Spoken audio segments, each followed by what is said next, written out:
Good Monday morning. Thank you for joining us here on Live Impact News on WCNC Plus. I'm Nick Sertivant. Jeb is in for Carlene. I'm in for Jane. So we're just all kind of scrambled up here on this Monday morning. Thank you for joining us. We got a lot to get to. We're going to get to day 41 of the government shutdown, the latest on that. We have other stuff that we need to get to. But first, we need to get to the weather. Because I got a DM this morning. Majestic Storm is here. Meteorologist Majestic Storm is here in studio. Good morning, everyone. Good morning, Majestic. What was the DM? So somebody, I usually run on Monday mornings. Okay. Somebody, I'm not going to say who, DM'd me and said, man, it is way too cold outside to be doing that. Mm-hmm. And what did you say? Did you say, I got this because I run through cold and through heat? And I bet he left him on red. No, I did not. I did not. Interesting. I got left on red. He did not respond back to me. Look, he's checking his phone now. It's Jeb who's the person who Jeb DM'd was me. the one that was sliding into the Oh, DM. yeah, he did. What did I say, Jeb?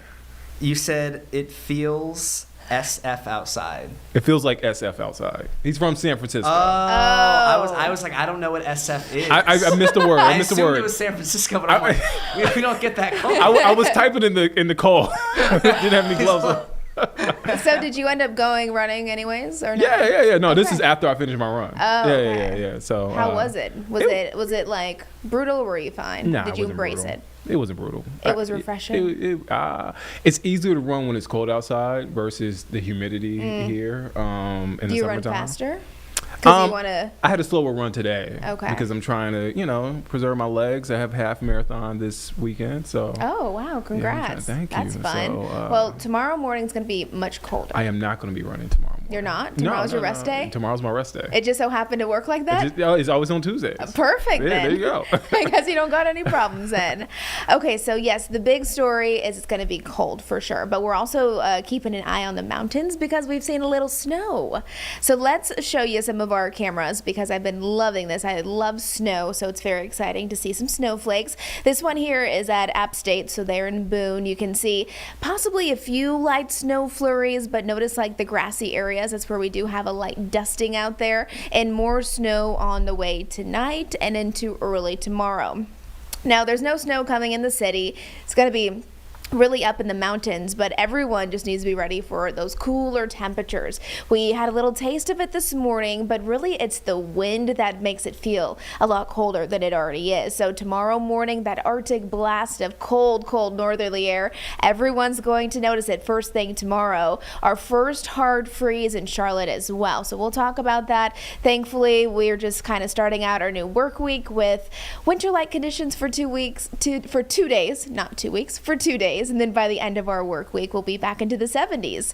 Current temperatures right now, this doesn't look terrible. I mean, 42 degrees in Charlotte, 44 for Monroe. Now up in the mountains, it's kind of just a whole different weather pattern with those 20s in place. But once you factor in those northwesterly winds, that's when it's actually feeling cold outside. So 35 degrees is what it feels like right now in Charlotte, 13 in Boone, 14 in Jefferson. So I mostly think about a lot of people who have to work outside in the elements. So if that's you, you're going to want layers today, your winter coat by tomorrow morning. And I'm not kidding you, tomorrow morning you might even be pulling out some gloves and some hats because it is going to feel really chilly with the coldest temperatures of the season, but the wind is just not helpful.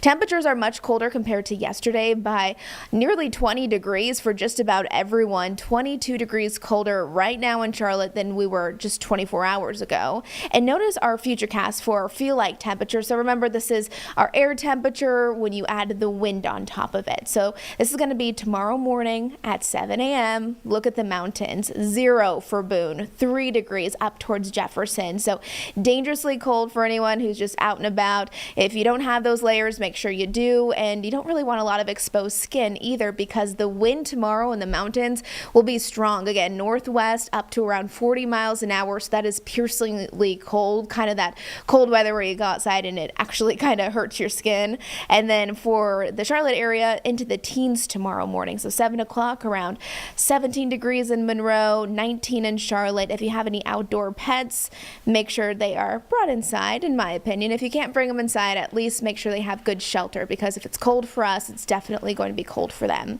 We actually reached our high temperature at midnight tonight. So it was 50 degrees, and then temperatures just continue to get colder and colder. This is where our temperatures will be around 3 o'clock this afternoon. So 47 in Charlotte, not even at freezing there in the mountains. So really setting the tone for what's to come. And I like this graphic because it shows you several hours ahead where those temperatures are going. So not even reaching 50 degrees today into the second half of the day. And then temperatures dipping down below freezing. And remember, that's before you add in the wind. So the National Weather Service has issued freeze warnings for just about everyone. Everyone shaded in that pink kind of purple color. You are under a freeze warning until tomorrow morning. So if you have a hose that's still connected, make sure you disconnect that. If you have any sensitive plants, you know how it goes. Bring them inside, cover it up. This is going to be a hard freeze, so it's going to be very harsh on those plants. Overnight tonight, again, this is what we'll be waking up to tomorrow morning. So if you thought this morning was chilly, tomorrow is going to be a whole different story because right now, again, we're in the low 40s. Tomorrow morning, we'll be waking up to 20s, and that's before the wind. And the wind is really, truly a big player in our forecast. Here's about 11 o'clock today. The winds will be strongest up in the mountains. And then as we head into about that 5 o'clock hour, around dinner time or so, starting to get breezy in Charlotte, and we're already working with a lot of cold air, so it doesn't take that much wind to make it feel significantly cooler. And some of the winds, again, up in the mountains, could gust 40, 45 miles an hour. If that snow falls tonight like it should, that would also significantly reduce down visibility. And then Wednesday, we'll start to see a change in the direction of our winds. So right now they're moving in from the northwest. By Wednesday, they'll start to move in from the southwest, which will really help with those temperatures getting warmer, back into the 60s by Wednesday. Here's one of our resort cameras, Sugar Mountain. You can see a couple of people out there seeing some of that snow. Now, here's the thing with these resort cameras. I've been watching them all morning because, yes, some of that is natural snow that has continued to fall this morning, but a lot of the ski resorts, they're getting excited and definitely taking advantage of the cooler air, so they have their snow machines already going, blasting, trying to get that snow ready because I know a lot of them actually open up right around Thanksgiving. This is another really pretty camera. This one's coming in from the Maggie Valley. This is just outside of our viewing area, but it's west of Asheville, and it's still just really a pretty camera. Beech Mountain, I saw them all morning long. I think you can still see it. Their snow machine right there just pouring out all of that snow. So So that's what we're going to watch. Again, we should have more snow moving in tonight and into early tomorrow morning.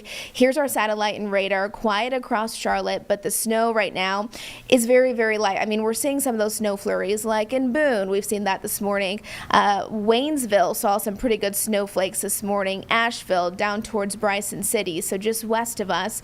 But the National Weather Service did issue winter weather advisories, and they'll be in place until 7 o'clock tomorrow morning. So Ashe, Watauga, Avery counties could see about 1 to 3 inches of snow. So tomorrow morning it could be a little bit of a winter wonderland. And you can see here's 8 o'clock tonight where that band of snow just really sets up nicely right along the mountains. Above 4,000 feet, 3 to 6 inches of snow possible. And then right there in the Smokies, I mean, we could get over a foot of snow. So very exciting for all the snow lovers. And I know many of you don't particularly love the snow, so you're happy that it's staying up in the mountains. And then let's see if I can show you my quick 7-day forecast, our Jerry Hunt Supercenter 7-day forecast, of course.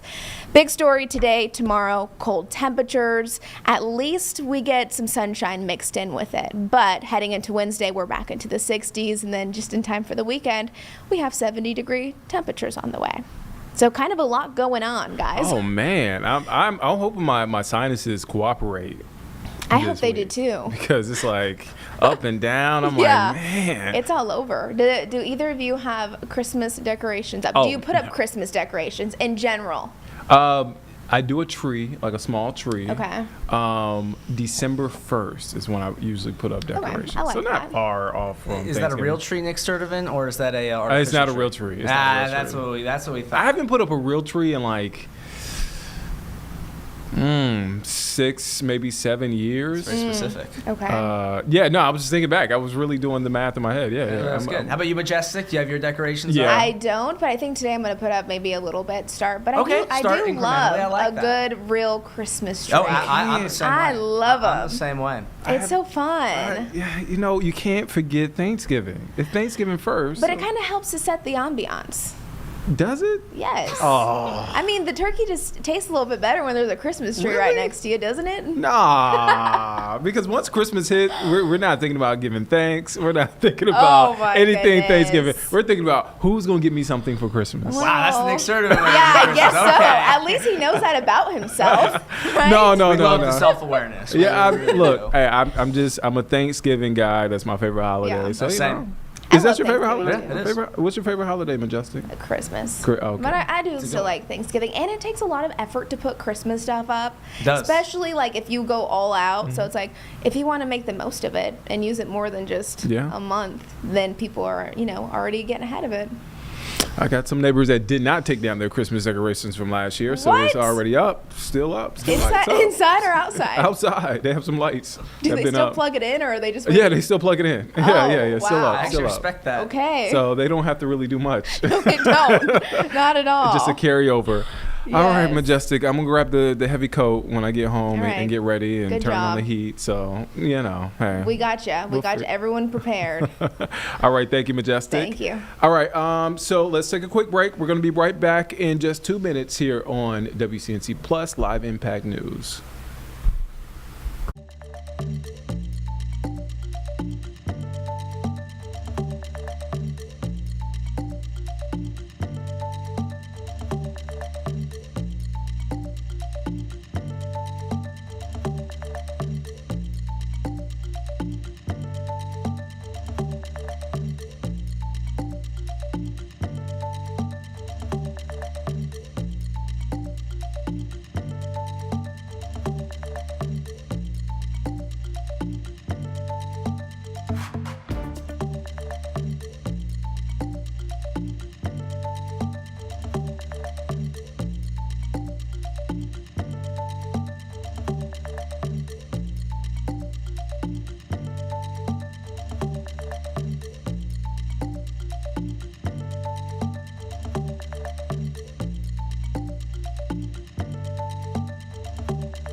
Welcome back here on Live Impact News on WCNC Plus. I'm Nick Sturdivant. All right, so let's get to it. We have some big news when it comes to the government shutdown. First, we are still in the government shutdown, day 41 of the government shutdown. And overnight, we got some new developments out of the Senate. So the Senate, and this is according to NBC News, senators reached a tentative bipartisan agreement last night to end the government shutdown.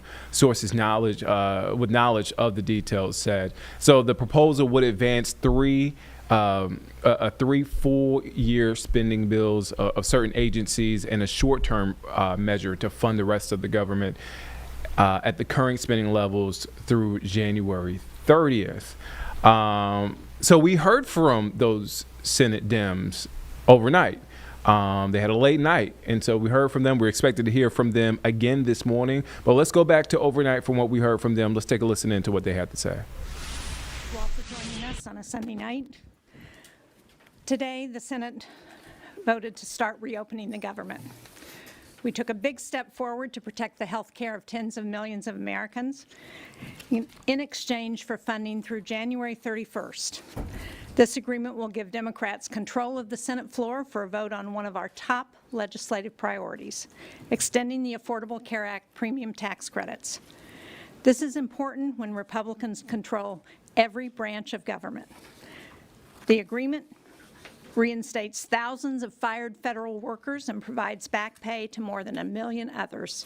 It advances 3 bipartisan funding bills for agriculture and FDA, for military construction and Veterans Affairs, and for the legislative branch. It restores a real bipartisan appropriations budget process. Republicans control the White House, the Senate, and the House, and they made clear over a period of weeks, including just this week, that this was as far as they would go as part of the shutdown talks. This was the only deal on the table. It was our best chance to reopen the government and immediately begin negotiations to extend the ACA tax credits that tens of millions of Americans rely on to keep costs down. Now, for me in New Hampshire, not only will it mean that 42 million Americans, including 75,000 in my state, will be able to keep food on the table, 29,000 Granite State families will be able to heat their homes this winter, 19,000 federal workers in New Hampshire, including more than 3,000 at the Portsmouth Naval Shipyard, will finally get paid. Now, I understand that not all of my Democratic colleagues are satisfied with this agreement, but waiting another week or another month wouldn't deliver a better outcome. It would only mean more harm for families in New Hampshire and all across the country. And this is only the first step. So let me be clear. No one in the Senate chamber wants to extend the ACA tax credits more than I do. I introduced that legislation in 2019. I fought successfully to pass it in 2021 and 2023, and I am 100% committed to getting this done. President Trump, Speaker Johnson, and Leader Thune, along with many rank-and-file Republicans, say they want to keep health care premiums at their current rate. With the government reopened, we must move quickly to deliver on that promise and to keep health care premiums affordable. The American people are counting on us to get this done. Senator King. Thank you. I want to emphasize what Senator Shaheen just said. Those of us here and those of us certainly participating in the Democratic caucus are 100% committed to working on the issue of the ACA premium tax credits and preserving access to health care for millions of Americans. The question before us is how's the best way to get there? And it was our judgment after 6 weeks, going on 7 weeks of this shutdown, that path wasn't working. The test was last week when the majority leader put forward a proposal that was pretty simple, straightforward, 1-year extension of the tax credits. It was met with universal opposition in the Republican caucus. It wasn't going to happen. So the question before us, before those of us here who decided to vote yes tonight, the question was, does the shutdown further the goal of achieving some needed support for the extension of the tax credits? Our judgment was that it would not produce that result. And the evidence for that is almost 7 weeks of fruitless attempts to make that happen. Would it change in a week or another week or after Thanksgiving or Christmas? And there's no evidence that it would. What there is evidence of is the harm that the shutdown is doing to the country. What it's doing to millions of federal workers, but also what it's doing to tens of millions of recipients of SNAP. This is a true crisis for those individuals. Soup kitchens can't fill the gap. Food pantries can't fill the gap. SNAP is an essential part of the food food provision program in this country. And so we were faced with a strategy or a series of steps that wasn't working to achieve the goal we wanted with regard to the ACA, but it was at the same time creating hardship and difficulty for millions of people across this country. So I believe that we are closer tonight to a vote on the ACA tax credits than we were this morning. Because part of this agreement, and you heard the majority leader on the floor today say he is committed to putting a bill on the floor before the second week in December that would be drafted by the Democrats concerning health care and the ACA. That is a big step, because otherwise there's no way for the minority to get a bill onto the floor of the U.S. Senate. It has to be through the office of the majority leader. So that was a major step to get the majority leader to agree to make that commitment tonight on the Senate floor. So the sum is we are closer to the possibility of work on the ACA tax credits for the people of this country than we were yesterday and than we were a week ago, 2 weeks ago, or a month ago. So this agreement tonight is a win for the American people. And it's a win for those people that are so insistent, that I'm hearing from all the time, protect our health care. Our judgment is the best way to do that is to get a bill on the floor. Is there a guarantee it will pass? No. Is it a guarantee it will pass in the House? There is actually some very strong interest in the House, a possibility of a bipartisan bill and to get a discharge petition, and then perhaps we're on the way. And we have that expression from Republican senators who are interested in working on a bill that will deal with the ACA issue and perhaps additional health care issues at the same time.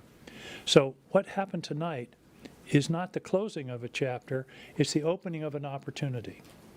What the chapter it does close is the damaging shutdown that is only getting worse, that is only going to impact more and more people, and it's an opportunity for us to move forward on behalf of all of the people of this country on the issue of health care, but also on making the federal government function.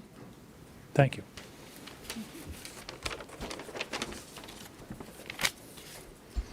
Well, good evening, everybody. At a time when families desperately need relief, Washington's dysfunction is making life harder for families, and the last 39 days are proof of that. A record-long government shutdown paired with record-high health insurance cost increases is not the kind of history that the American people want Congress to make. Over the last several weeks, I've heard from Granite Staters who can't afford a doubling of their health insurance costs. I've also heard from families about the deep pain that the government shutdown has caused, made worse by a president who illegally and repeatedly chose to cut off help for families who are just trying to buy groceries. After weeks of bipartisan conversations, I voted today to reopen the government so that we can get back to the work of helping Granite Staters. This agreement funds SNAP and food assistance programs, ensures that law enforcement, air traffic controllers, and other federal workers get paid, reverses the president's recent reckless layoffs and prevents them from happening in the future, and crucially, gives Congress a clear path forward to protecting people's health care. Our work to deliver relief for families now enters an important phase. Congress has 1 month to engage in serious bipartisan negotiations to extend the Affordable Care Act's expiring tax cuts that help people afford their health insurance. And let's be really clear, part of what has been happening is the time period to make that meaningful extension of these tax cuts has been dwindling.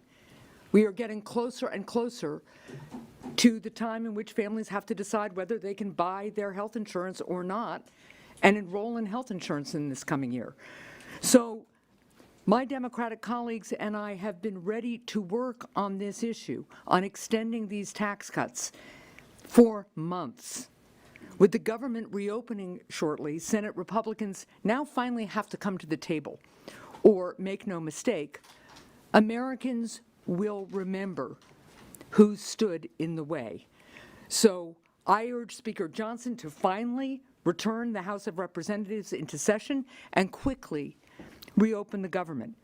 And I urge all Americans in communities red, blue, and purple to continue to speak out about the importance of affordable health care so that families across America can get that critical care that they need. Thank you.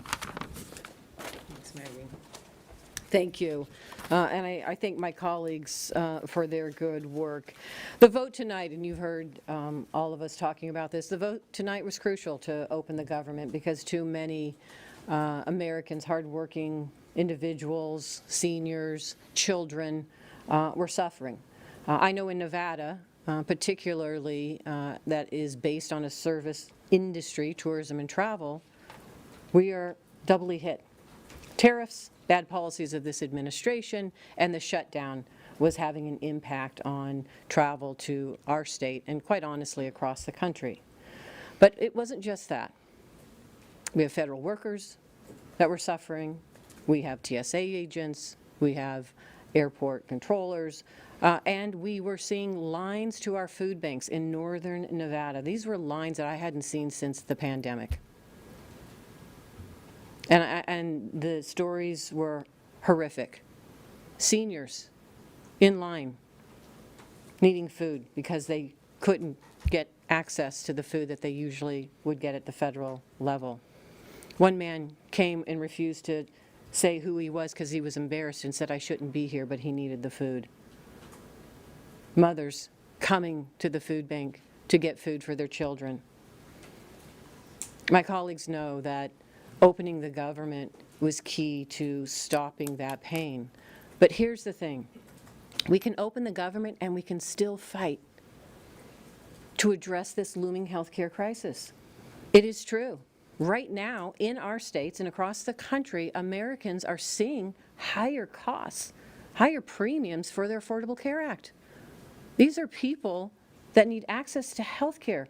I have families that rely on the Affordable Care Act and these subsidies so that their children who have a rare disease can access their medication. I have small businesses who rely on the Affordable Care Act and the subsidies to help cover the costs for their employees.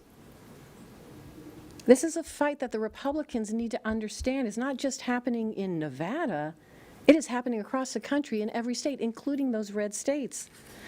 This fight tonight is, I agree with Senator Angus, is just the beginning. This is the beginning to show and fight for Americans across the country. Let me just say this, with the government open, we can focus on passing a full bipartisan budget for 2026 that starts with a minibus that will restore funding that President Trump cut. It delivers millions of dollars in critical funding to states like Nevada all across the country, and it, you will hear, blocks the administration from future rifts. We have an opportunity also to put Republicans on the record on the ACA. Are they committed to doing this? Are they committed? Leader Thune said he would come to the table on a health care once the government was open, and now he must follow through. If Republicans want to join us in lowering costs for working families, they have the perfect opportunity to show the American public. I expect Republicans to be at the table in the next few weeks. I expect the White House to be at the table, and if they do choose not to come to the table, they can own the disastrous premium increases that will continue to rise. They will own the fact that Americans across this country are going to lose access to health care. We were elected in the Senate to work on real solutions that help working families. It's our responsibility to work not only here amongst ourselves, but across the aisle, to solve these problems for the Americans, make their lives a little bit easier. And that's what we have done tonight. So, hey everybody, I'm the cleanup hitter because I joined this group I joined it 48 hours ago. Not for lack of interest, and I got to applaud Jeanne Shaheen and this group because they have been having open meetings that anybody could participate in on negotiation, but I had my hands full focused on the Virginia elections until Wednesday morning. And as soon as that was over, I have now engaged with a particular purpose in mind. I knew the Democratic appropriators led by Patty Murray were going to do the very best job they could to get these 3 appropriations bills queued up and moving forward. A bill, for example, that has very robust SNAP funding, very robust funding for the VA. I had confidence in that. And I had confidence in these guys that they were going to get the best possible deal they could get from Republicans on the ACA. We were in a situation where SNAP recipients were suffering, and there was no guarantee we would ever get to an ACA solution. Now we've got robust SNAP funding and a guaranteed vote, not a guaranteed outcome, but a guaranteed vote on ACA tax credits. But I engaged on the issue that I've been talking about for a month on the floor to Senator Thune, Katie Britt, Lindsey Graham, James Lankford, anybody who would listen to me on the Republican side. I've said what I need in Virginia, with 320,000 federal employees who live in households that probably encompass nearly 650 or 700,000 residents in my state, I need a moratorium on mischief. My Virginians have been suffering under this administration. The shutdown started on January 20. I need a moratorium on the punishing of the federal workforce. That's what I need. And so I joined this group to make sure that we could get important protections for federal employees. And what we have in this bill is the restoration of all the furloughed employees and a guarantee of their back pay, the restoration of all RIFT employees who got RIFT after October 1 with all of their back pay, and a guarantee of no RIFs. No RIFs going forward. 2 million federal workers, not just my 300,000, 2 million federal workers who are not uniformed military now have a guarantee of no RIFs going forward. So they don't have to go into the holiday season with anxiety about what's going to show up on their email one morning at 5:30 a.m. That's a big win for 2 million federal employees, and added together with these other ingredients of robust appropriations bills and a guaranteed path forward to vote on fixing the ACA, that made me sign on and say, yes, we can do it. I had a number of Republicans on the floor tonight said, we were amazed that you got that no RIF guarantee in there. And I'm glad that we did, and we all worked so hard on it together, and I have huge respect for my colleagues who made this happen. Thanks. Senator, you say you're fighting on the Affordable Care Act. What do you say to your colleagues who say this isn't a fight, this is a capitulation? You're putting together, you're agreeing to a vote on a bill that it almost certainly will not become law, and you're allowing that to happen. Well, first of all, as long as the government shut down, the clear statement from Senator Thune and the Republican majority, and they control the Senate, the House, the White House, was we will not talk about health care with you. So there was no vote that we were going to get on the Affordable Care Act, premium tax credits. We have a guaranteed vote by a guaranteed date on a bill that we will write. Not that the Republicans will write, although I do think it's important for us to engage with them, because we need a bipartisan bill that we know is going to get enacted to provide the relief that Americans need. And I think there's a commitment on the part of many of our colleagues to do that. But there's no guarantee this will become law. There was never a guarantee that it would become law. Well, just to follow up on that, Senator, because we understand that this vote will happen, but a vote on extending the tax credits, it does not guarantee that it's going to happen. So how do you explain, though, to your constituents why it was worth it to put up this fight for so long when in the end you did not get your key demand? Because it wasn't working. How long would it take to not get a response to say it isn't working? In other words, it's been 6 weeks. There's been the Republicans made it clear they weren't going to discuss the health care issue, the Affordable Care Act tax credits, until the shutdown was over. We tried to keep working that for 6 weeks. It didn't happen. The vote that we have, there's not a guarantee for sure. It's more of a guarantee. Here's the way I would put it. As I assessed it, there was zero chance of dealing with the ACA issue as long as the shutdown continued. Now, I don't know, 50-50, but there's a lot better chance now than there was this morning, because nothing was happening and there was no evidence that another week or another 2 weeks or Thanksgiving or Christmas was suddenly the Republicans were to come to us and say, oh, we want to now talk about the ACA. If they weren't going to do it by now, what's going to change in the next 2 weeks that's going to make them do it? And that was really the assessment. Again, I would say, right as of this morning, there was a zero chance of having a work on the ACA. Now there's a measurable chance. Will it be everything that everybody wanted? No, because we need 60 votes. And so there's going to be a negotiation. But Republicans have already started saying, well, here, if you did this or did that, maybe we can get there. So I would take a reasonable chance against no chance every day. And the other piece is, and we didn't really emphasize this, there are 3 important appropriations bills in this that would lock in SNAP for the rest of the year at a very substantial rate.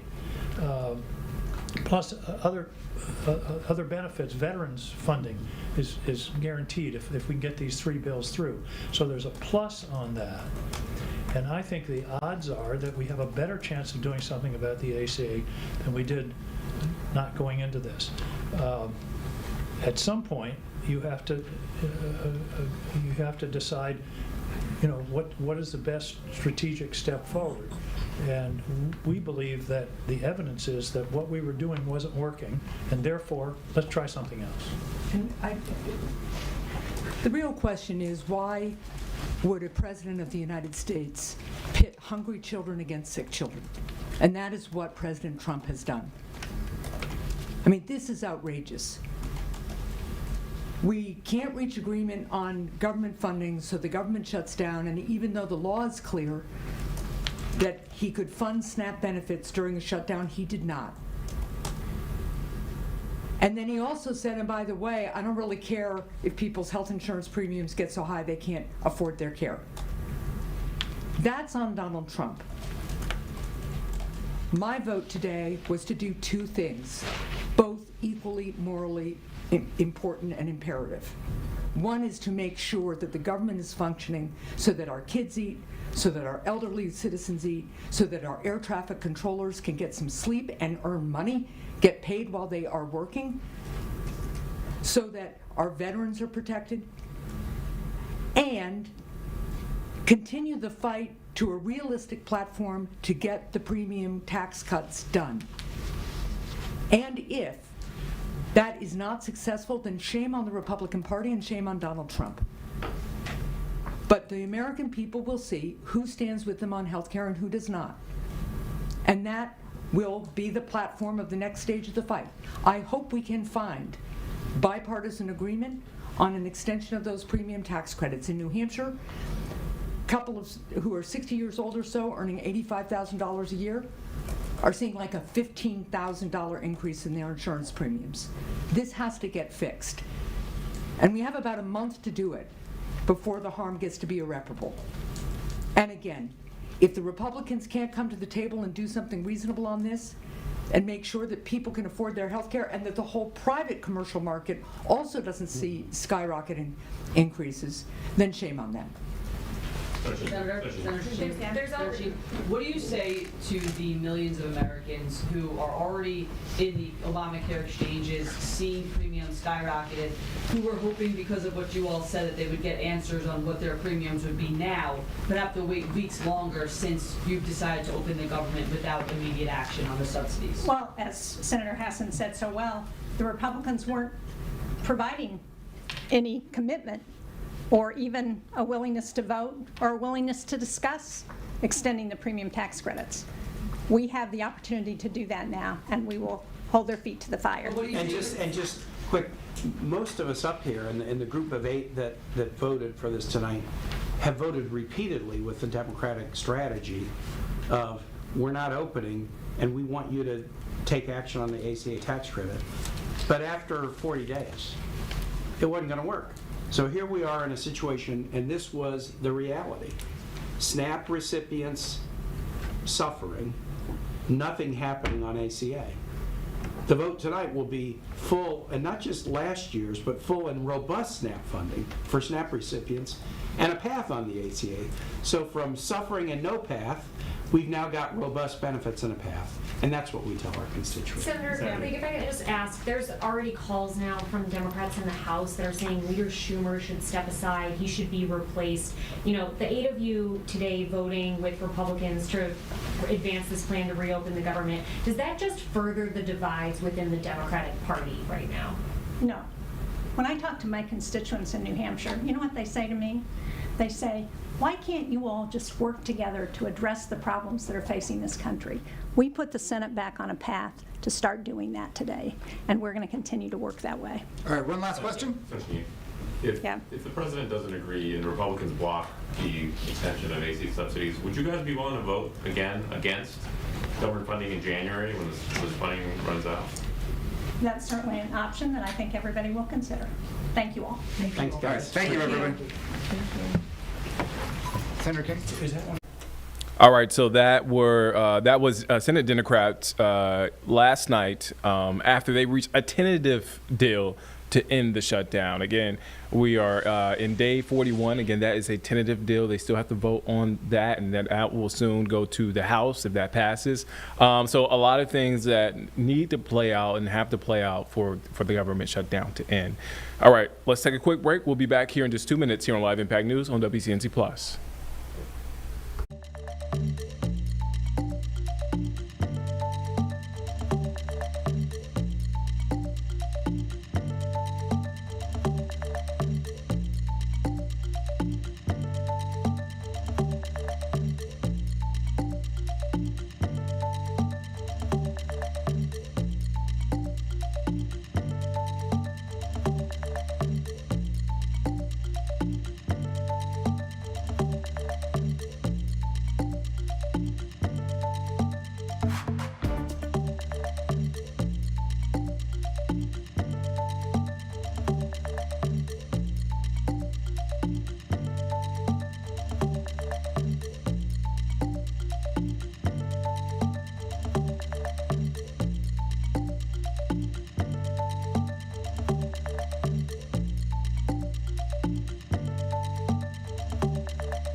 Welcome back here on Live Impact News on WCNC Plus. I'm Nick Sturdivant. We want to go now to Walter Reed Medical Center. That's where you see right there on your screen, Vice President J.D. Vance is visiting there to meet with veteran service members and staff there. This comes just one day before Veterans Day. Let's take a listen in to what he's saying right now. Thank you so much. It's very nice to meet you. You as well. Okay, thank you. Take care. All right, sir. We have someone amazing that as you're going to see, your people who you came through is kind of finished treatment, kind of waiting for transition, and now you're about to see someone who is doing the work. Somebody doing deadlifts over here. And The worst exercise. Morning, Mr. Vice President. Good to see you, man. Yes, What's your sir. name? Ian Nugent, sir. Ian, nice to meet you, Yes, Ian. Mr. Vice President. Yeah, Very you're nice doing to a hell meet of a job here, man. Well, thank you. This the team. They really get you. They keep you moving around. Yeah, here. that's good. This is all one big conspiracy to shame me for not going to the gym more. You got all these guys who've had these rough injuries, and they're all busting their ass. No excuses anymore. That's great. Yes, sir. Yeah. So, where are you from? I'm from Willacoochee, Georgia. Okay. Yes, sir. Okay.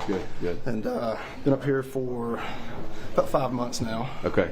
And Sergeant First Class Keller, he definitely makes sure that we stay moving and trying to get back to active duty. Of course. Yeah. That's awesome. Is that what you want to do? You want to get back to active duty? Yes, sir. Okay. So we're kind of in the I guess the fine tuning process now, working on like our ADLs and stuff like that to go back to the back to the unit. I'm projected around December 15th to be back at work.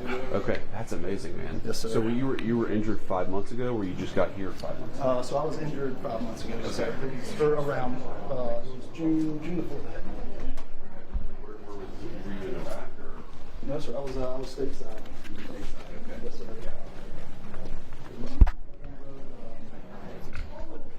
Driver wasn't paying attention to the stop sign, run right through it. Just got the leg. So the fortunate thing is I was close to here. They sent me here. The team has been absolutely amazing. Okay. So this is where you did your surgery and the prosthetic was Yes, made and ma'am. everything? Yes, ma'am. Yeah. Okay.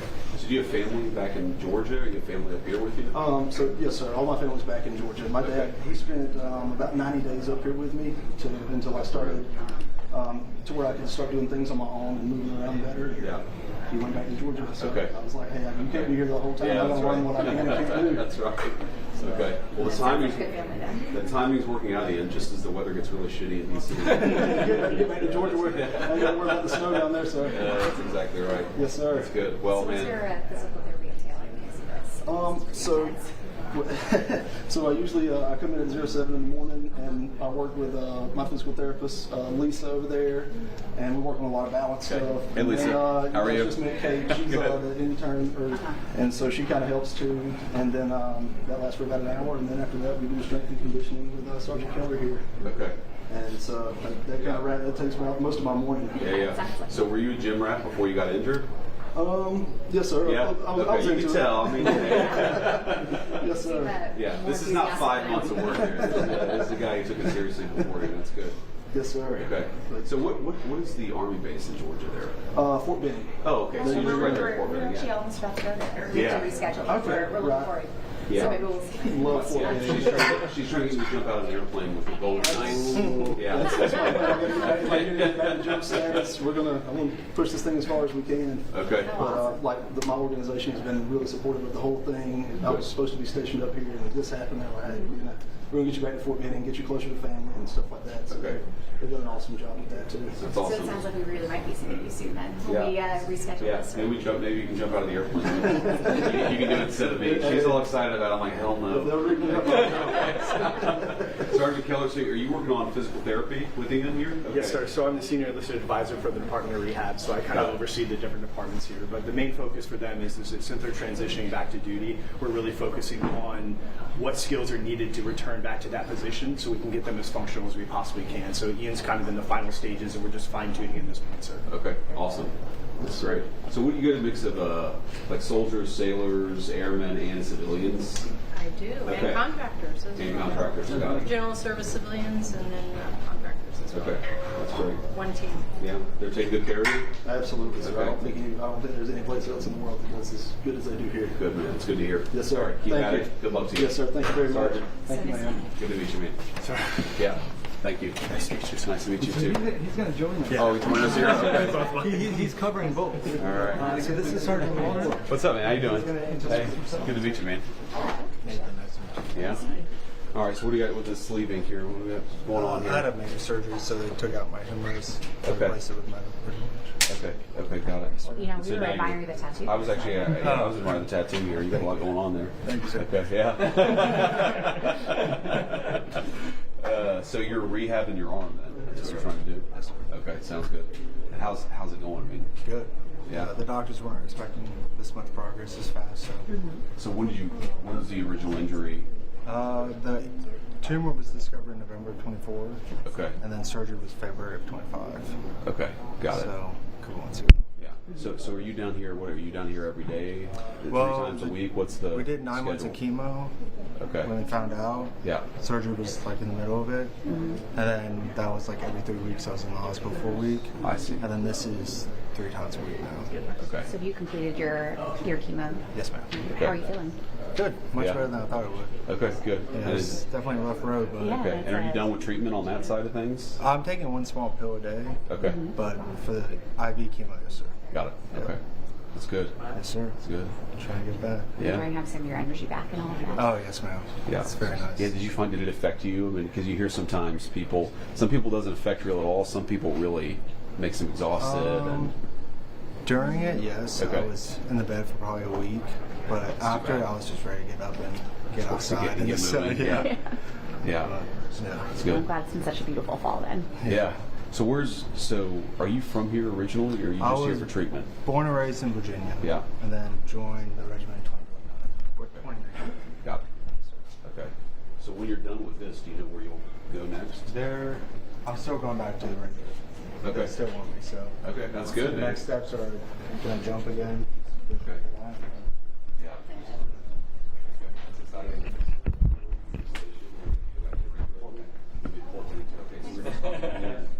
I've been appearing We have plans that are in motion. I'm excited about it. Have you ever jumped out of an airplane before? Yes, sir. I think Amazing. so. You're like an expert on it. Okay. He said get back to Jeff. Okay, yeah. So she's wanted to jump out of an airplane for a long time, which I think is happy wife, happy life. Well, we're gonna go with the Golden Knights. Once you do it once, you're going to want to do it again. That's what I think. I mean, it seems obvious. Skydiving is a lot different. That's not gonna be my reaction. My reaction is to be like, I'm done. It's done. The beginning moments, your heart rate goes up, but once you jump out, there's nothing more about it. Okay. Staring at the All right. So when do we have our head back? So you spend the holidays up here? family's raised in the local, so. Oh, that's good. That's good. One of the reasons why we're treating this. Well, it's good to see you, new woman. Good luck to you. So thank you for joining us. That's right. Thanks. Appreciate it. All right. Oh, well. Hey, how are you? Good morning, sir. So nice to meet you. Good morning, ma'am. Sorry, I'm what's your Jamie name? Bain. Jane? Jamie. Jamie, nice and to meet I'm you. the service chief for prosthetics and orthotics. Okay. So what we're known for is rapid turnaround. Yeah. So we got to return them to duty. So to make a prosthetic limb, we start out with casting them. Okay. So we use old school plaster of Paris. It gets the job done the best. Okay. And then our certified prosthetists, orthotists go into a lab. They pour it with plaster. It makes a mold, and we actually modify that. So Okay. we have to take away plaster and add in areas where they're bony. And then we make their first check socket. This is the first socket, and that's what goes up against their limb. And what's this made of? This is actually made of plastic, and so Okay. we can heat and change it.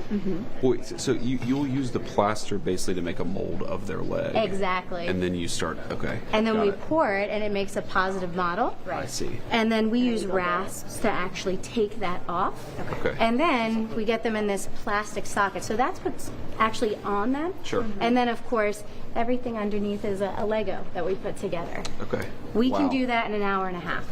Wait, you can go from this to this in an hour and a half? We can. That's amazing. Yeah, and so we have a very skilled team of technicians that help us out because we've got lots of patients. So Sure. as a clinician, we do that. So a patient will stay in this socket for a period of time, a couple weeks to a few, maybe 2 months. Once their limb has stabilized, meaning they're not changing volume, we can finally get them in the socket they want, which is the carbon fiber sockets right there. Okay. Yeah, so Okay. they're And much lighter. When you say changing volume, you mean like their leg just responds to having the cast on? So their actual limb starts out very, very big, and then as they go through their rehab process, it shrinks down. I see. We have the ability, because we're right down the hallway, as soon as they lose the fit of the socket, meaning they're moving around in it, we can recast them and get them up in an hour and a half and back to therapy. Okay. And then we do orthotics to return patients to duty. So we have the IDEO. The IDEO is a return to duty AFO. So all that means is ankle foot orthosis. So think you have your limb still, but it's not working how you want it to. And so that is jumping out of airplanes, jumping out of helicopters, whatever you need to do. Everything breaks, we'll be honest with you. Okay. So we can repair that in-house here as well. So, and then so how many of because as a person's leg, for example, shrinks down, how many casts will you go through before you get to like something more permanent? That's a great question. So depending on the patient and how they were injured, Sam behind us. Hey Sam, how you doing? Sam will joke that he was in one socket for so long he didn't have that big shrink. Okay. But most of our amputees, they could go anywhere from maybe 5. And some patients who have invaginations, burns, some comorbidities that led to maybe nerve damage, they could be up to 15 to 20. Okay. It just all depends on their situation, but because we have that PT and OT right here, we can get things done faster and get them moving quicker.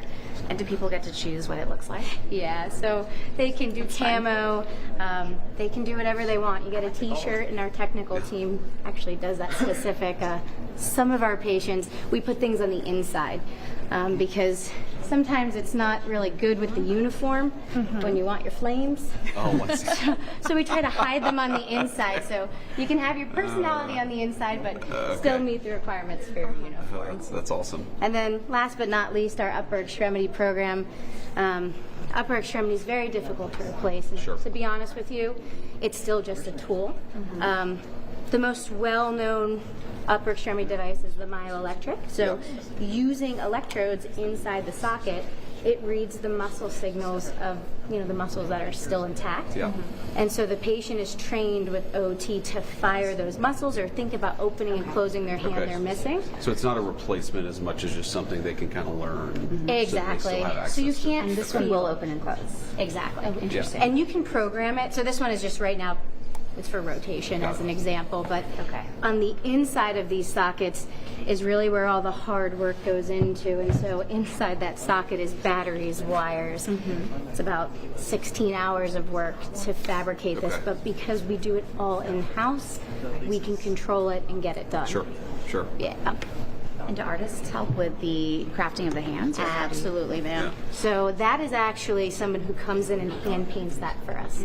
The patients will sit and, yes, it's function, but it's also some fashion in the sense of if you lost your tattoo when you were in an IED blast and that tattoo was for somebody else, it's very important to them. And our artists will actually put the tattoo back onto the limb. That's very cool. Yeah. And it's very important for returning someone not only to, if the mission is going back to the military, but if they cannot go back to that mission due to their injuries, they're going to find a new mission, and that's going to carry them there. Sure.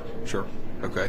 And so you guys have the technology in-house to do all this stuff? We do. Okay. And that has to be relatively recent. I mean, I don't think that we had this 20 years ago, did we? We actually did. Okay, really? Okay. Technology, so in prosthetics and orthotics,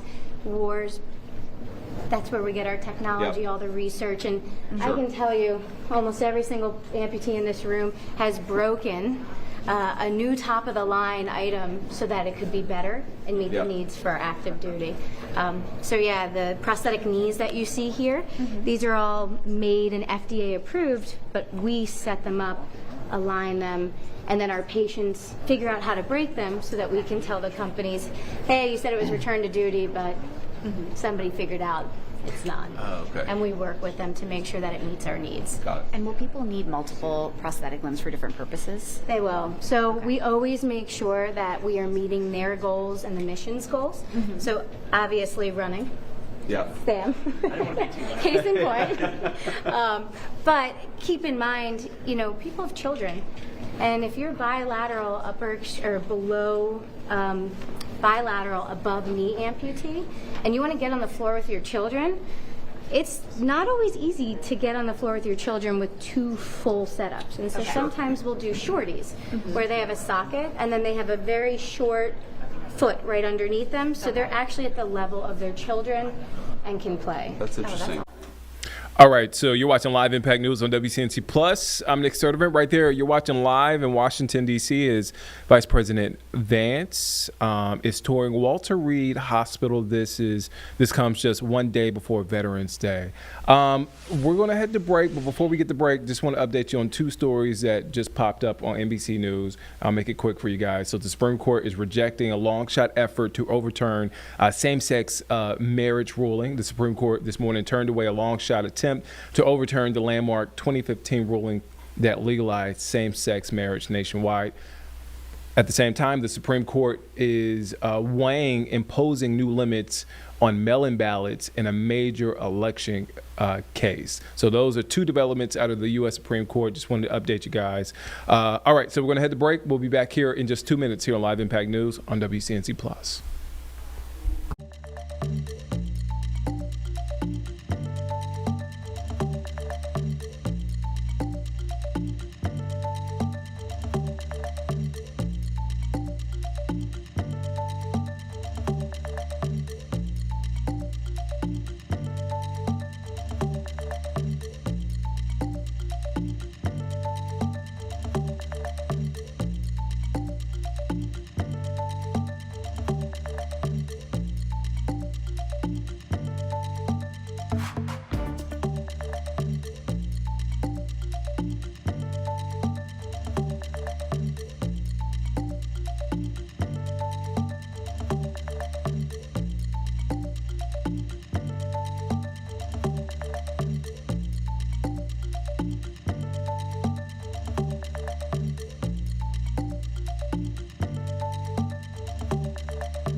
Welcome back here on Live Impact News on WCNC Plus. I'm Nick Sturdivant. Let's head back now to Walter Reed Medical Center in Washington, D.C., where Vice President Vance is taking a visit there, talking with veterans, service members, and staff at the hospital. Let's take a listen in. Yeah, running was probably one of my favorite things. I did track in high school for maybe like 3 years. Okay. So it's fun. Yeah. It looks like Nike might make this one, is that right? Yeah, this is a Nike made. Like, I don't know about all of them, all the brands that make them, but this is a fun one. I've tried one other one, but the Nike has a good kind of recoil, if you want to call it. Yeah, I was going to ask whether you have to get used to the spring that it has. Yeah, because other legs, I'm sure you've seen it with other ones, they don't have like a bounce to it, so they're nice and flat. This one has a little bounce. Okay. So it's a nice little, when you run, it actually propels you. So it's very fun. Okay. So do you find you get more like propulsion out of your right leg than the left? Okay. If I had to learn it a little bit, I could probably run faster than my prime. I'll leave it at that. Huh. Yeah, I mean, if you see Olympics, they run faster than people. Okay. Yeah, that's fascinating. I'm hoping to watch actually this year because I'd heard that fact. Really? I didn't realize that, so I'm going to check out a couple of the races. In March, right? Or next year? The Paralympics is after the Olympics, and the speeds are kind of insane. Okay, great. Yeah, so they're fast. So what's your plan, man? Are you? How much longer are you here for? What do you plan to do afterwards? I don't know how far I'm going to be here for. I know that I'm trying to return to active duty in the Coast Guard. Amazing. Absolutely. I'm trying to go, and I joined to do aviation, so that's what I'm trying to go into again. Okay. And so once I'm done here, I would hope around maybe mid-April, because that's when my med board starts. So I would hope that once that starts, I can get cleared for active duty again and go into that. So you're trying to do as much sort of physical therapy, get as much out of this, and then mid-April you do the med boards, and then hopefully back to active duty. Yeah, so I reluctantly agreed to do a few marathons during this time. So I was in the hospital and decided to. I signed up to do marathon. Yeah, I signed up to the Coast Guard marathon. All right, so you're watching live there at Walter Reed Hospital. VP Vance is touring the hospital. We want to go now to, it just started actually. House Speaker Mike Johnson, other GOP leaders are holding a press conference talking about the shutdown. Again, as reported earlier, the Senate reaching a tentative deal to end the shutdown. We have to go back to the House, but let's take a listen in to what House Speaker Mike Johnson is saying. We have always been open to finding solutions to reduce the oppressive costs of health care under the Unaffordable Care Act. We just made clear that we would not and should not ever do that, that is, negotiate as hostages. And I've also reminded you here every morning at this press conference throughout the shutdown, Republicans have not just been talking about reducing costs and fraud and abuse in so many areas and in health care. We've been actually passing new laws to accomplish that urgent mission for the people, and we will continue to do so. So here's where we are by way of schedule, just so you know, you're following. And if you're not at home, if you're waking up to this good news this morning, the Senate's vote late last night of 60-40 opens the door now. The Senate is moving forward on an amended House CR, a continuing resolution, that will reopen the government until January 30th. Added to that are provisions to fully fund SNAP provisions through the end of the next fiscal year, which is September 2026, guaranteed back pay for all federal workers who have been made to endure these hardships over the last several weeks. And it also includes passage of 3 appropriations bills, which we're grateful to be moving through the process. That is the Military Construction Veterans Affairs bill, it's the Agriculture bill, and the Legislative Branch bill. The Senate will be back in session this morning to finish their job, and we're certainly praying that they do. They'll need unanimous consent from all senators to fast-track their final vote. As you know, there are some procedural hurdles that one or more could throw in the way, but we certainly hope that they won't do that because so many people across this country are desperate for the government to reopen. At the very moment that they do that final vote, I will call all House members to return to Washington as quickly as possible. We'll give a 36-hour formal and official notice so that we can vote as soon as possible to pass the amended CR bill and get it to the President's desk. As you all know, and he said as recently as last night, I was with him, and he told the press, he said, we want to get the government open. He's very anxious to get the government reopened and to end the Schumer shutdown. We all are. With regard to the travel challenges, I spoke yesterday at some length with Transportation Secretary Sean Duffy, my former colleague and good friend, and he lamented the serious situation that we have with air travel in the U.S. He's bent over backwards, as all members of the administration and the cabinet have done in all of their areas of jurisdiction, to try to keep the government working for the people and to mitigate the pain and the harm. But the problem we have with air travel is that our air traffic controllers are overworked and unpaid, and many of them have called in sick. That's a very stressful job, and even more stressful exponentially when they're having trouble providing for their families. And so air travel has been grinding to a halt in many places. And as of Sunday, nearly half of all domestic flights, U.S. flights, were either canceled or delayed.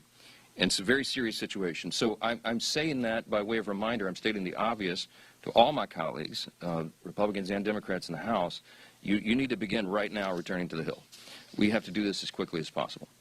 Now, we look forward to the government reopening this week so Congress can get back can get back to our regular legislative session. We have a lot of business to do, as you all know, and we will be working in earnest. There'll be long days and long nights here for the foreseeable future to make up for all this lost time that was imposed upon us. I want to close with something that's important. I think it's important to say that this is genuine. I mean this sincerely. We applaud the 7 Senate Democrats and 1 independent senator who did the right thing. They decided to put principle over their personal politics. And my urgent plea of all my colleagues in the House, and that means every Democrat in the House, is to think carefully, pray, and finally do the right thing, and help us to bring an end to the pain of the American people. This has gone on too long. Too many people have suffered, and it's long overdue. That's the update I wanted to give you this morning. There are probably lots of questions, but I'm going to get a lot of my own questions answered later today, so stay tuned for more. Thanks so much.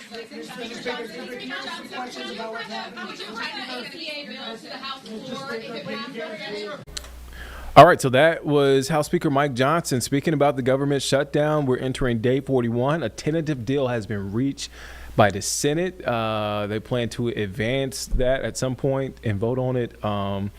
And then that will go back to the House for lawmakers to vote on it there.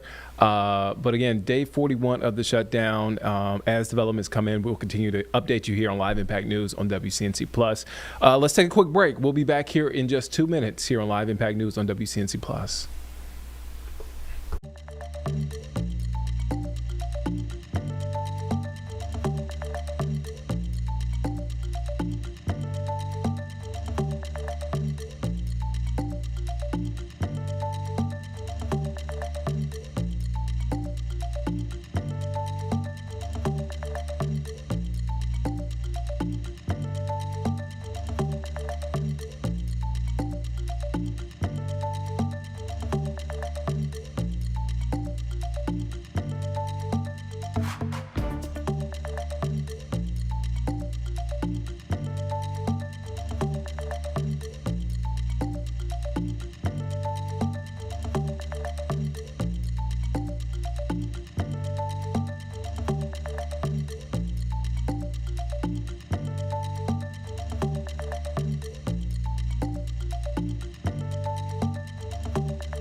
Welcome back here on Live Impact News on WCNC Plus. I'm Nick Sturdivant. All right, so let's go back now to Washington, D.C. Because happening right now, the NACTA holding a press conference. Basically, this is a air traffic controllers association. They're holding this press conference, marking what they call the second consecutive $0 paycheck for the nation's air traffic controllers. If you've seen it before, or if you've seen it here on WCNC Plus, WCNC Charlotte, we've been reporting on the reduction of flights, the impact air traffic controllers have had when it comes to this government shutdown. But let's listen into that press conference right now. It got underway about 10 minutes ago. It's still going. Let's take a listen in. To Illinois and is in training at her new facility. Her husband of 20 years is a 5-time combat veteran who has 45 documented explosions and 7 direct hits in his service record. He returned from Iraq and Afghanistan with a traumatic brain injury diagnosis and 100% permanent and total service-related disability. Consequently, she is the single source of income for her family. Their son just graduated from Navy A school, 4th in his class, but they could not afford to attend his graduation. She's plagued by financial insecurity, and in addition to training at her new facility, she has sold plasma twice, started delivering for DoorDash, and recently took a part-time job on her regularly scheduled days off or day off. A NACA member in Nebraska pays a $2,800 copay for a specialty medication to treat his wife's autoimmune disorder and prevent it from becoming crippling.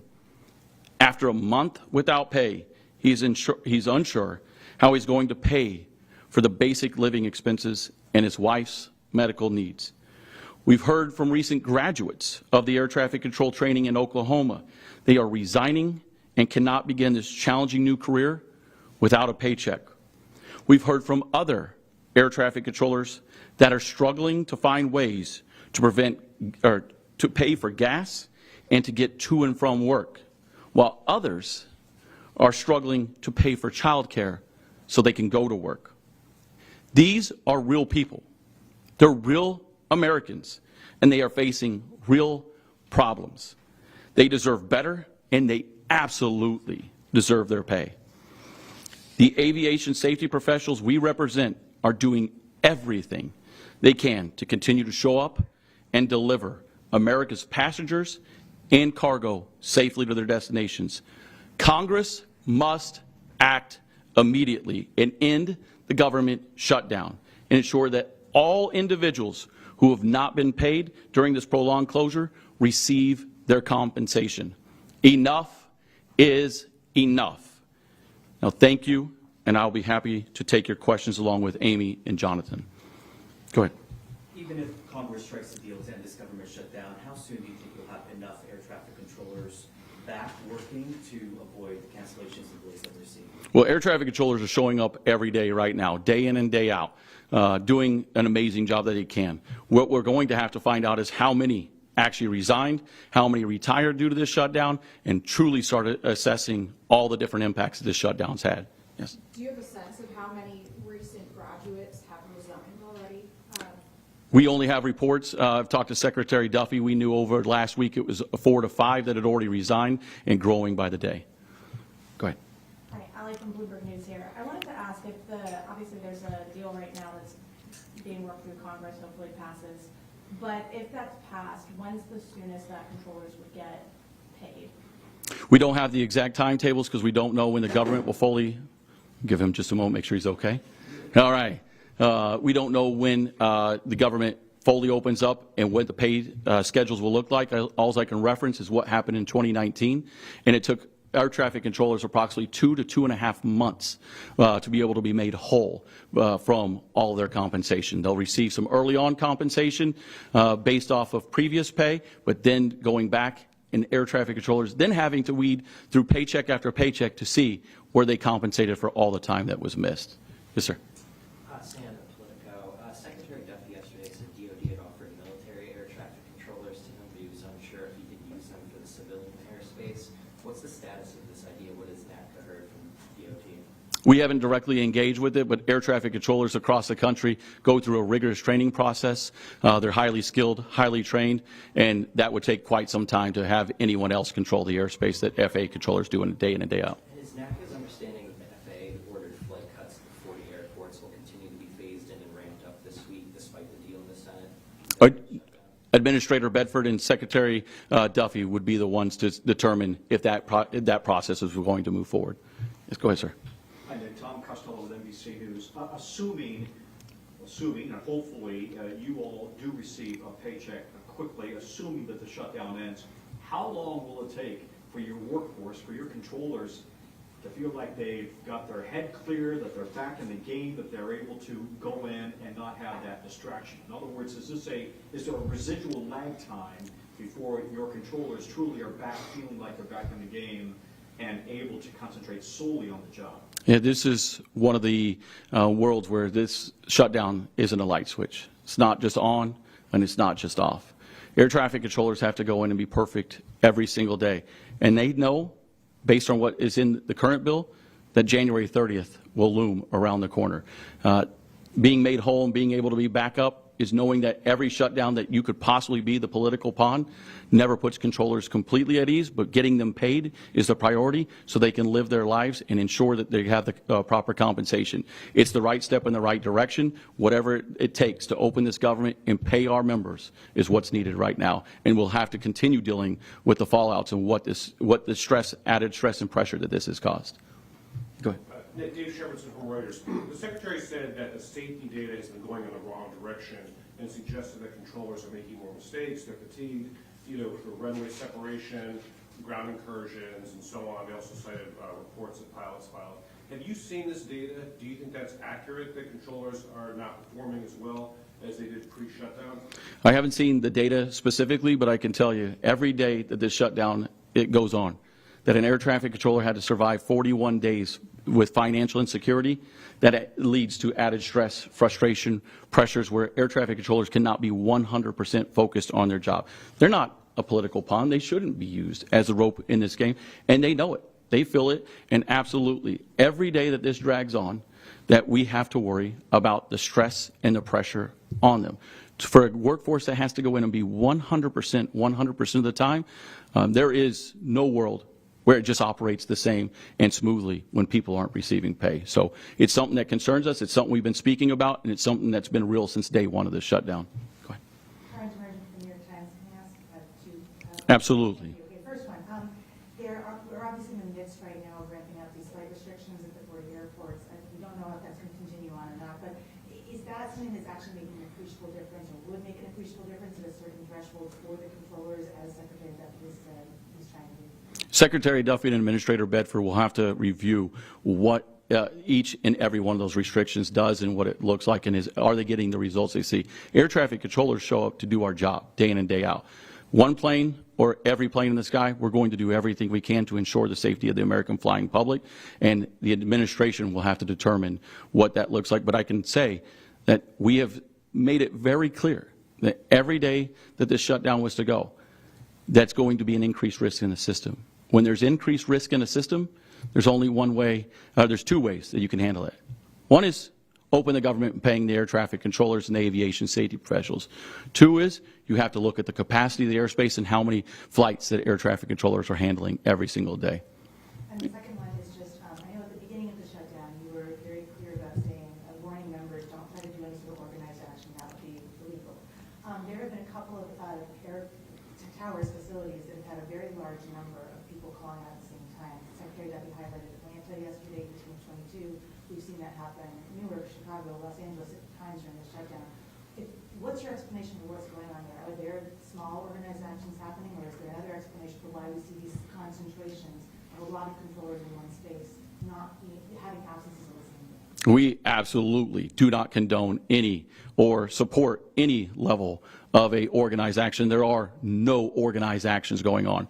If there are issues in this system that are resulting from the shutdown, they have to be determined and discussed and addressed by the FAA every single time that something like this goes on. What our members are facing are issues, right? We use the term call in sick so loosely with the federal workforce that are the accepted employees that have to show up. They're facing real issues. We have letter after letter talking about the impacts this shutdown that is having on them, that they can't pay for gas to get to work, that we have trainees that have moved hundreds if not thousands of miles across the country to the highest cost areas of living and now can't even afford to go to work, or they can't afford the child care to come into work. That is real. And it's not something that can be looked at, or it's not something that can be diagnosed, because it's going to be moving around the country, different people, different shifts, different issues in their life every single time. And speaking about that, I did want to give Amy a chance to speak about just those pressures right there. She comes from a dual, both her and her husband work for the FAA, and what that's kind of caused. So Amy, if you'd like to address that. So my husband and I are both air traffic controllers. Now having missed 2 paychecks, that uncertainty and that financial strain is becoming unbearable. It's now a dinner time conversation with my kids on prioritizing bills. Yesterday, my kids asked me how long we could stay in our house. Having to answer that question was heartbreaking. But it's not just us that's dealing with that. That stress, that uncertainty, that fear is being felt among thousands of air traffic control families across the nation. By all means, thank you. Amy, can I just ask you while you're still there, can you speak a little bit more about the personal stress and what this is doing to you and to your family? You mentioned a little bit there, but just every single day going to work with this hanging over you, what have you had to juggle? Have you had to juggle, I don't know, going to the grocery store or putting gas in your car or diapers? Can you talk a little bit about that? Absolutely. So we work in an environment that requires that 100% focus and presence. And then having to have those conversations at home with your family, with your kids, explaining that, hey, Christmas might look a little bit different this year, right? That's difficult on the family. That adds a stress that we've never had to deal with in the past. So when you walk into an operation and you know your coworkers have taken a second job, they're up till midnight driving Uber because they can't pay their bills. Everyone's questioning if they can pay their mortgage. I have coworkers who cannot pay for childcare, so now they have to figure out how they're going to come into work. That uncertainty, that fear, creates a distraction that no air traffic controller should have to carry when we're ensuring the safety of the flying public. But that being said, we are 100% committed to our jobs. Every flight that we handle is our #1 priority, and the safety of that flight. We just want to do the work that we love, continue serving the flying public, but not have to question how we're going to pay bills and make ends meet. Thank you. Did I miss somebody back here? Go ahead. I'll come right over here next. Sarah Fossil, CBS News. You talked about this a couple different ways, but I'm just curious, as we're approaching the possibility of the government shutdown ending today, do you see a world in which we see less staffing triggers and staffing improves by the end of this week, or do you think that is going to continue to carry on as this, kind of peters out? I think we've seen a shutdown go longer than any time in history, and every single day it's presenting a new challenge. You can't predict what the issues are, because, again, if the shutdown is to end tomorrow, controllers still haven't been paid yet. They're still facing those issues. While the rest of America will get to go on, and that will no longer be the headline or the news headline, it's still real for them. So we're going to have to continue working through the issues, and our focus is it's not ended. Even though that there is a new, a new light at the end of the tunnel, we'll call it that, every single day, an air traffic controller is still facing the issues that they had yesterday, and they're getting worse every single day. So we will continue to work with the administration, we'll continue to fight for it, and we'll continue showing up to work to ensure the safety of the American flying public, and we will do everything to get it back fully on track. But it should show that a government shutdown is not sustainable, and in no way should air traffic controllers ever be used as a political pawn in the process. Reagan National Friday had the most cancellations, according to the FAA, was because of staffing. Just to clarify, is that just people calling out sick? Is that people can't afford to go to work? Is it in a way protest? Is it a combination of that? Yeah. Just so everyone knows, before the shutdown, air traffic controllers got sick. During the shutdown, air traffic controllers get sick. After the shutdown ends, air traffic controllers will get sick. And DCA is an extremely low staff facility. That every day that they show up, they are already starting well below what they should.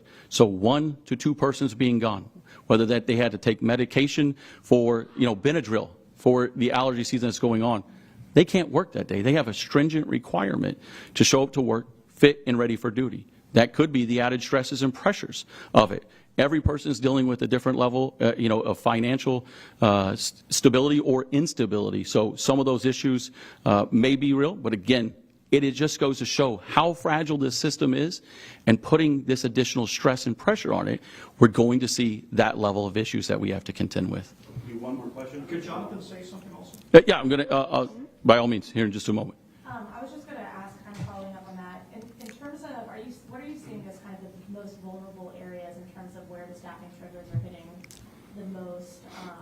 And are you seeing, like in the New York area, of course, where we're seeing a lot of these staffing triggers, is that because of the same reason as DC, where they're already sort of short-staffed? This country is short-staffed right now. We're 3,800 certified professional controllers short. 91% of our facilities do not have the proper staffing.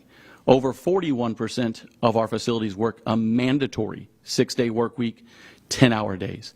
That is what you're getting to see day in and day out, is how few controllers actually run the system to keep it moving at what they do, and they should be lauded for the work that has been done.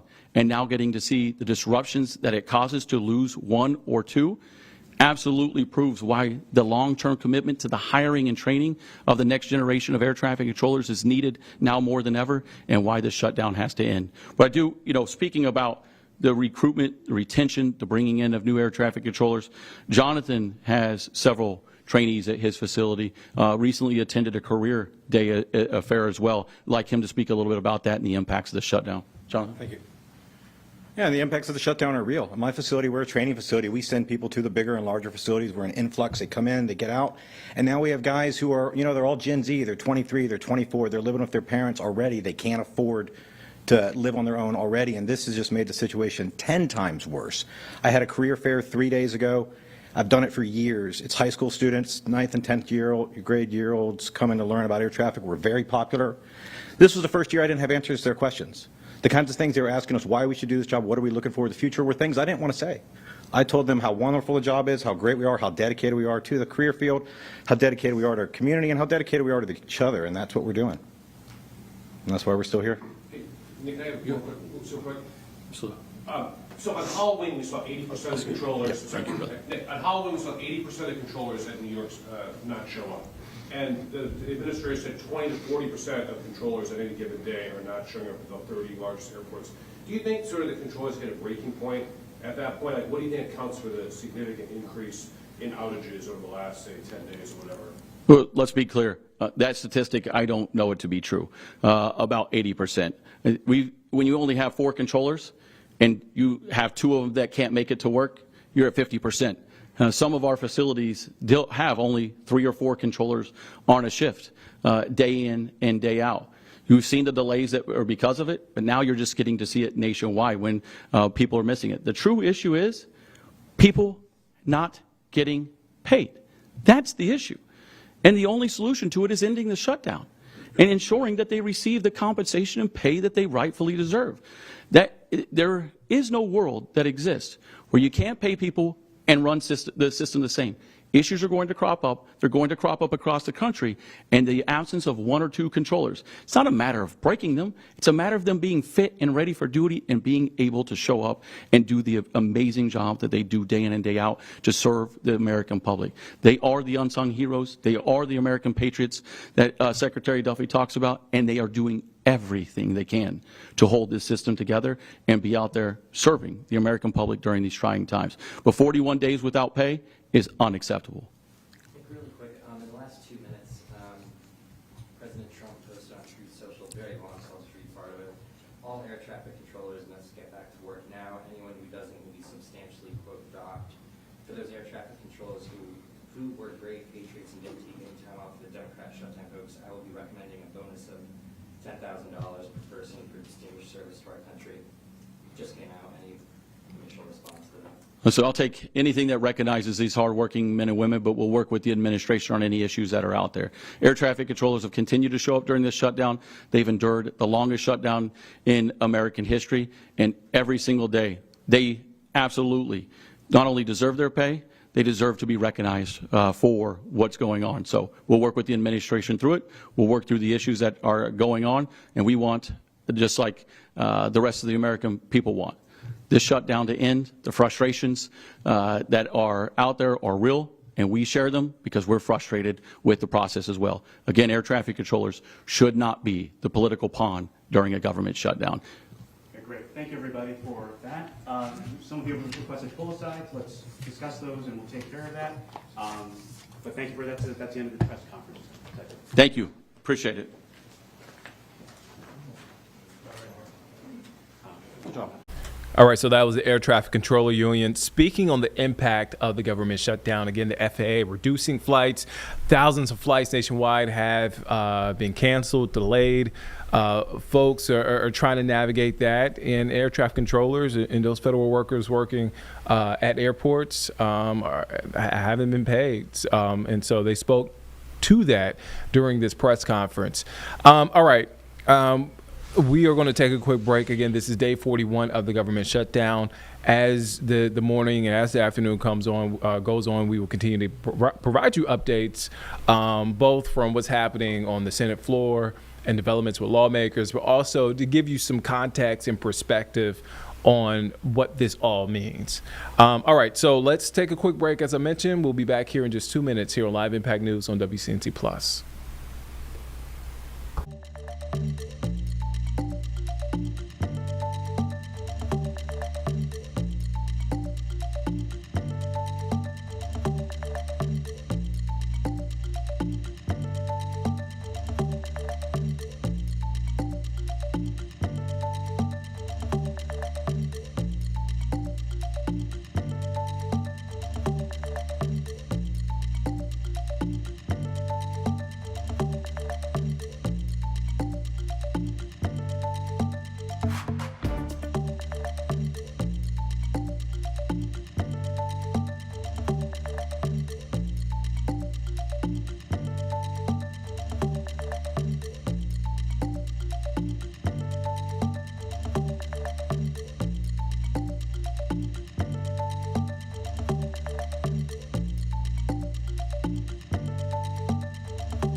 Welcome back here on Live Impact News on WCNC Plus. I'm Nick Sertivant. Yeah, I have to take a deep breath. Jeb is smiling right now, but if you are a part of Panthers Nation, if you are a Panthers fan, you just got to do that. You just got to take a deep breath and breathe out. Because if you watched that game Sunday, it probably stressed you out. You probably felt some type of way. You came into the game with great expectations. Anger. I think that's what a lot of fans probably feel. Anger, confused. Disappointment. Hurt. A lot of things at play. Man, I don't know what happened. I don't know. It was ugly. You know, they didn't look prepared. And I think a lot of players came out and said that. They didn't feel prepared. And everybody's to blame. Everybody's to blame. The run game didn't really get going at all. Bryce Young did not look great. Nope. The offensive line did not. I give grace to the offensive line because this is like our 8th offensive line rotation so far this year. Yeah, and it's tough. I get it, but didn't play well all around against a team that won one game at the time. But those divisional matchups are weird. Yeah. We don't know what Tyler Shuck is. Juwan Johnson might be the best tight end in the division. Who knows? I think they forgot that these division games mean more. A lot of these players don't remember like the height of those rivalry games. The Saints are one of our biggest rivals. We've had some really great games against the Saints. I'd say all the rivalries in this division just are so powerful.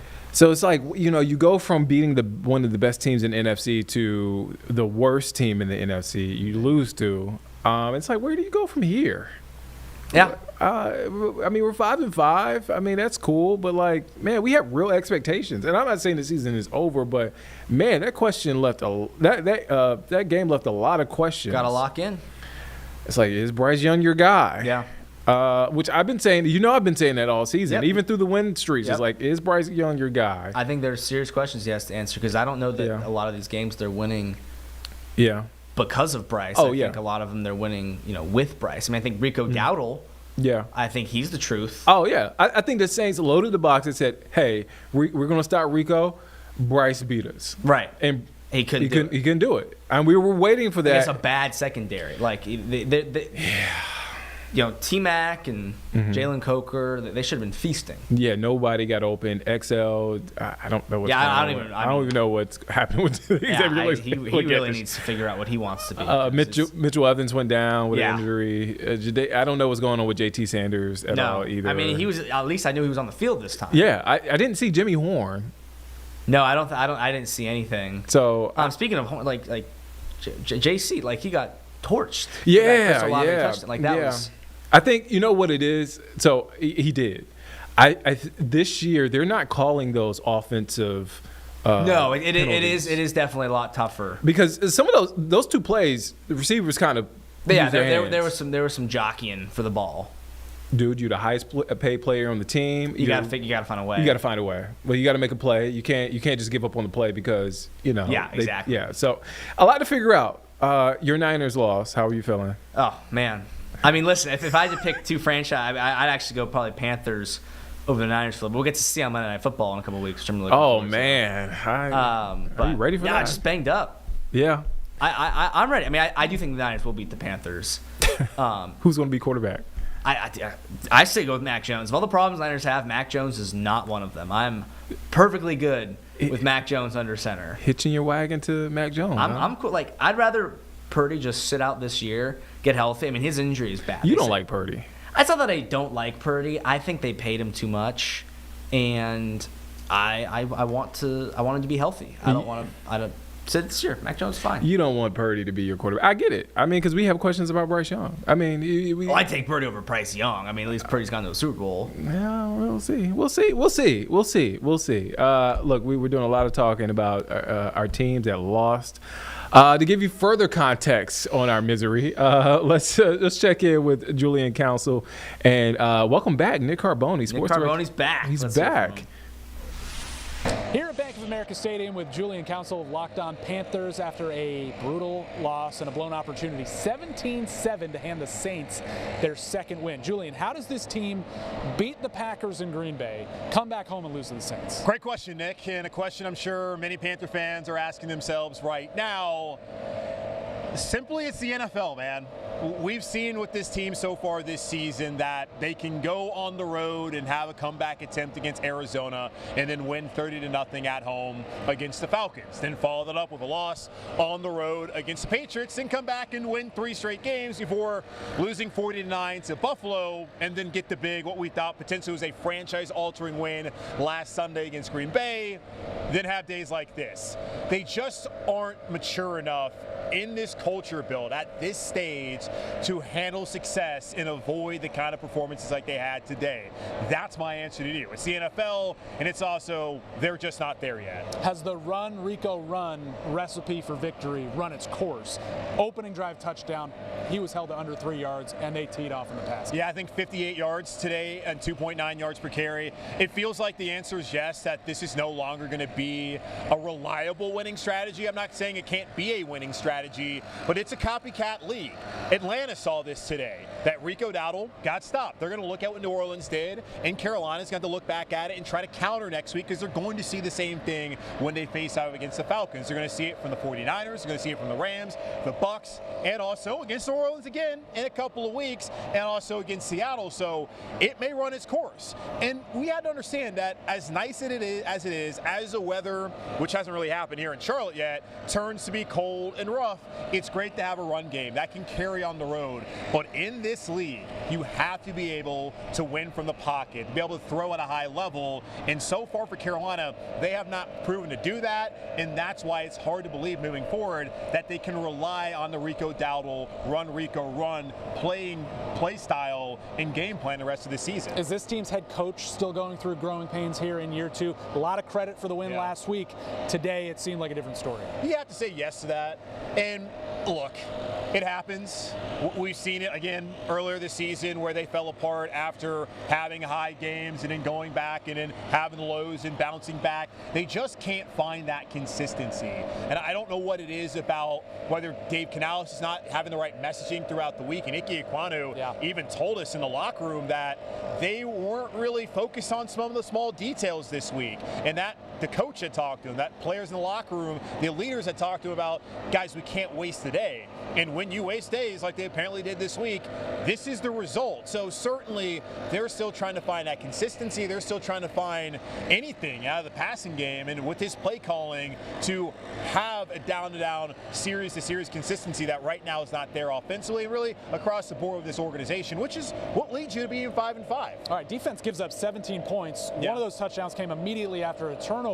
So it's not like they played that poorly. J.C. Horn, though, he had a rough day, couldn't stay on his feet. What did you make of his day, his response to that, and this defense overall? Well, obviously he had a bad day, and he copped to it in the locker room, and I always respect anyone who's willing to take accountability. And there's a play that happened over here. Chris Olave appeared to push off for that 62-yard catch and run touchdown. JC said that they had talked to whoever gives him a lot of the analytics and the numbers about officiating, that they're just not calling offensive pass interferences so far this season, so don't expect to see them. So you're going to have to work on your leverage, work on your coverage, and avoid those kind of situations from happening, and he was able to execute in that certain situation. Later on, he falls down right here. Juwan Johnson wide open for a 30-yard touchdown, and JC said that he's one of the leaders of this team. He's one of the highest paid players on this team. He has to be better. And he's right. He has to be better.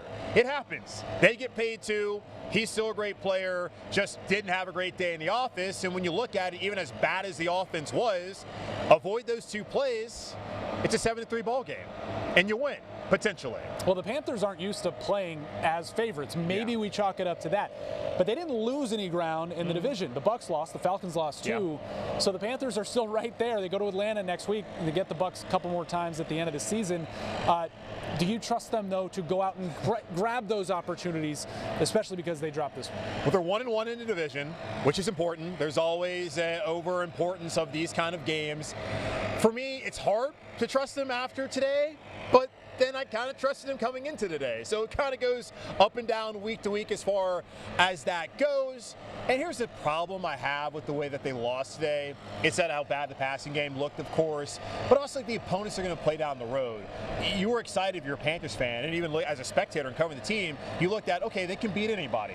After losing to New England and losing to Buffalo in convincing fashion, they were able to win that game in Green Bay. And granted, a lot of it was the Packers and their own struggles, but they proved they could beat one of the upper echelon teams in the NFL. They still have the Rams. They still have the 49ers. They still have Tampa Bay twice, who I still believe will win the division. And they have Seattle, who's blown the doors off of Arizona earlier today. So I don't have a lot of faith that now after this, because this is a game that you really need to have, that they can get back and really be a true playoff team. Can they still go above what they did last year win total-wise? Absolutely.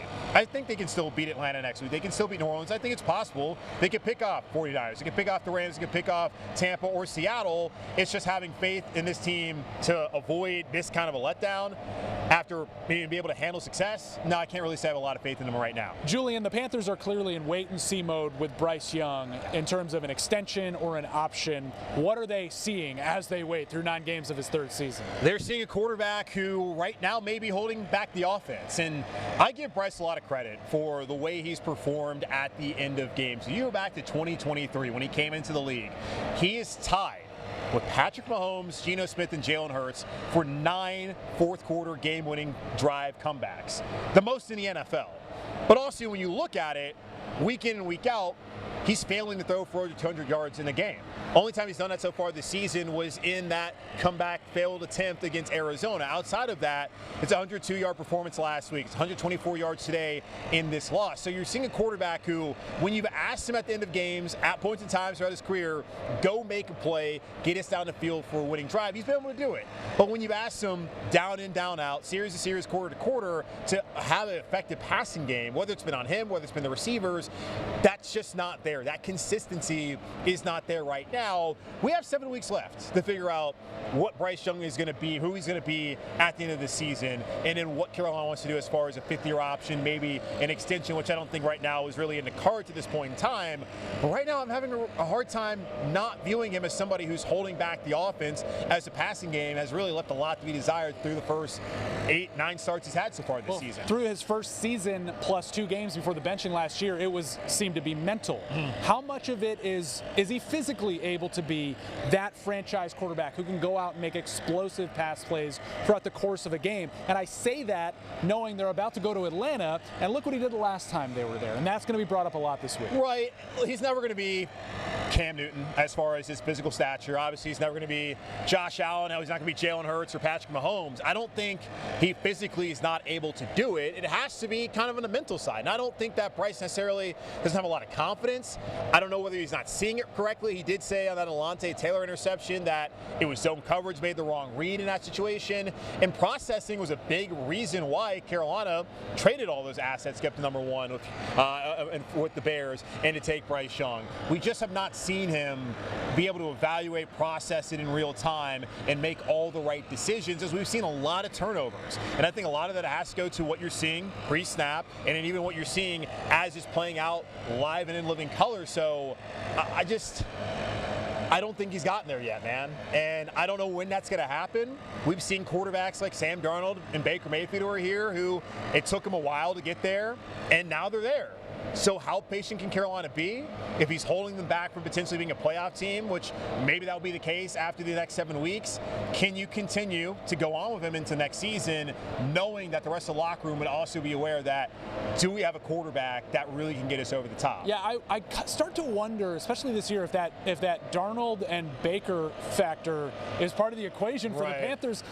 Okay, we let him go, and now he goes and stars somewhere else. I mean, if they think that's possible. Do you think that's, jumping back on that quarterback carousel is probably something Dan Morgan is probably hesitant to do if he doesn't need to? And I think a lot of teams are going to be, and we already know that Miami likely is going to move on from Tua Tagovailoa if they can after this season. Kyler Murray, who's on IR out in Arizona, he's been benched, and their coach Jonathan Gannon said even when he's back healthy, it's going to be Jacoby Brissett. So that's at least 2 teams. You would think the Jets would be in the market for a quarterback. The Browns need a quarterback as well. And you look at the college class, at least to me, I'm not really enamored by anybody out there. I know Fernando Mendoza at Indiana has become the darling after that comeback win on Saturday at Penn State, but I don't really see it. And I don't think he's going to be an option for Carolina.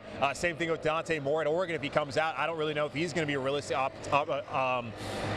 not expectation, but an option. So, like, Mac Jones, is that who you go after? This is just not a position this team wants to be in. Which, again, they have 7 more games left to see what they have, at least after 3 seasons with Bryce, and then to move forward from there and to try to evaluate what can we do to help Bryce? What do we need to add to help Bryce? And that kind of felt like the last 2 off seasons has been a major focus for the organization. And I just don't really see that they're reaping the rewards of what they've been able to do on the offensive line and even at wide receiver and even in the backfield of Rico Dowdle as they've tried to assist their young quarterback. Maybe a suggested film study tip from me going into this week, which is not something I offer too much, but go look at that game against Atlanta last year. Yeah. And Bryce Young, he may have left some of that confidence down at Mercedes-Benz Stadium. Maybe he can go pick it back up. Julian Council on every day, regardless, win or lose. Yes, sir. 5 days a week on Locked On Panthers. Yeah, that was brutal. Shout out to Julian for keeping it honest. A lot to sort out. We'll hear from the team obviously this week, and don't forget, Panthers on the Plus tonight at 9 p.m. on WCNC Plus. Nick Carboni. Do we know who Carboni's going to be there? That's all that really matters. Carboni's going to be there, and then on Thursday 9 p.m. WCNC Plus, myself, Eugene Robinson, breaking down the Panthers, also previewing the next matchup against the Falcons. So that is going to be an interesting one. Make sure you tune in on WCNC Plus Monday and Thursdays at 9 p.m. for full Panthers breakdown. All right, let's go to break. We'll head back here in 2 minutes here on WCNC Plus Live Impact News.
Welcome back here on Live Impact News on WCNC Plus. Day 41 of the government shutdown. The latest development, the Senate took the first step to end the government shutdown on Sunday after a group of moderate Democrats agreed to proceed without a guaranteed extension of health care subsidies, which, angered many in their caucus who say Americans want them to continue to fight. So this morning, after those developments from overnight, we heard from House Speaker Mike Johnson on this latest development and the government shutdown overall. Let's take a listen into what he had to say moments ago.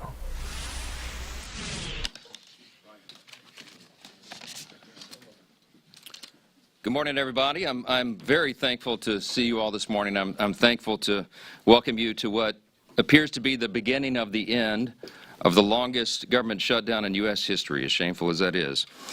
I don't think it's coincidental, you know how I think, but it's after 40 days of wandering in the wilderness and making the American people suffer needlessly, some Senate Democrats finally have stepped forward to end the pain. It appears to us this morning that our long national nightmare is finally coming to an end, and we're grateful for that. At least some Democrats now finally appear ready to do what Republicans and President Trump and millions of hardworking American people have been asking them to do for weeks. But as we said from the beginning, the people's government cannot be held hostage to further anyone's political agenda. That was never right. And shutting down the government never produces anything. It never has, if you study history. And so here we are. I want to remind everybody this morning of another critical point that you've heard me here repeat over and over the last several weeks.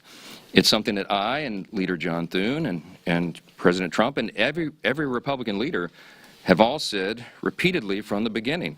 We have always been open to finding solutions to reduce the oppressive costs of health care under the Unaffordable Care Act. We just made clear that we would not and should not ever do that, that is, negotiate as hostages. And I've also reminded you here every morning at this press conference throughout the shutdown, Republicans have not just been talking about reducing costs and fraud and abuse in so many areas and in health care. We've been actually passing new laws to accomplish that urgent mission for the people, and we will continue to do so. So here's where we are by way of schedule, just so you know, you're following. And if you're not at home, if you're waking up to this good news this morning, the Senate's vote late last night of 60 to 40 opens the door now. The Senate is moving forward on an amended House CR, a continuing resolution, that will reopen the government until January 30th. Added to that are provisions to fully fund SNAP provisions through the end of the next fiscal year, which is September 2026, guaranteed back pay for all federal workers who have been made to endure these hardships over the last several weeks. And it also includes passage of 3 appropriations bills, which we're grateful to be moving through the process. That is the Military Construction Veterans Affairs bill, it's the Agriculture bill, and the Legislative Branch bill. The Senate will be back in session this morning to finish their job, and we're certainly praying that they do. They'll need unanimous consent from all senators to fast-track their final vote. As you know, there are some procedural hurdles that one or more could throw in the way, but we certainly hope that they won't do that because so many people across this country are desperate for the government to reopen. At the very moment that they do that final vote, I will call all House members to return to Washington as quickly as possible. We'll give a 36-hour formal and official notice so that we can vote as soon as possible to pass the amended CR bill and get it to the President's desk. As you all know, and he said as recently as last night, I was with him, and he told the press, he said, we want to get the government open. He's very anxious to get the government reopened and to end the Schumer shutdown. We all are. With regard to the travel challenges, I spoke yesterday at some length with Transportation Secretary Sean Duffy, my former colleague and good friend, and he lamented the serious situation that we have with air travel in the U.S. He's bent over backwards, as all members of the administration and the cabinet have done in all of their areas of jurisdiction, to try to keep the government working for the people and to mitigate the pain and the harm. But the problem we have with air travel is that our air traffic controllers are overworked and unpaid, and many of them have called in sick. That's a very stressful job and even more stressful exponentially when they're having trouble providing for their families. And so air travel has been grinding to a halt in many places. And as of Sunday, nearly half of all domestic